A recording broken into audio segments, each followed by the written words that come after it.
Plans for an asylum centre at RAF Scampton. We've talked politics, we've heard the arguments about investment, heritage and about immigration. And the Home Secretary says it's happening despite legal challenges.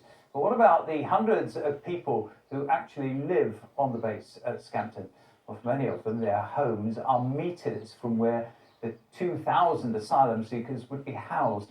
Philip Norton has spent the day hearing about the impact, the uncertainty of the past few months has been having on their lives, their homes and their community.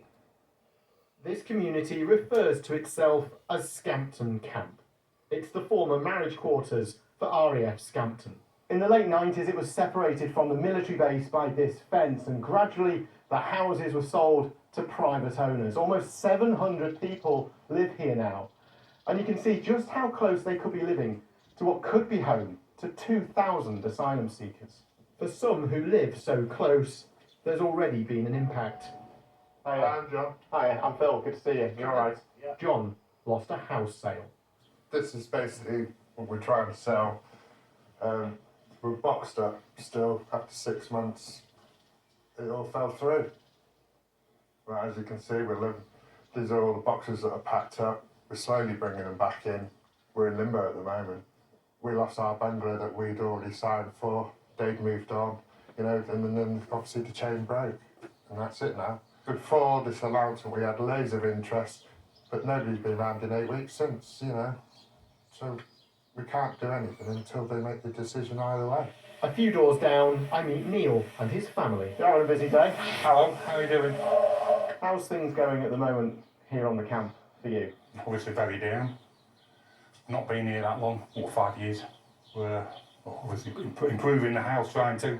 We want to start thinking about the people that live here, not the ones that want to live here.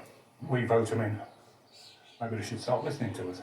His neighbour Alison feels those who live closest to the former base have been forgotten. To actually have you come here and listen to our voices, it means a lot, because we actually feel like somebody's noticed that we're still living here. We're not just a nearby village. Obviously they would be affected as well, and the cities, but we will literally be side by side. We'll look at the shop, which was closed within an hour's notice, and the weeds have all started growing already, so yeah, we come home to it.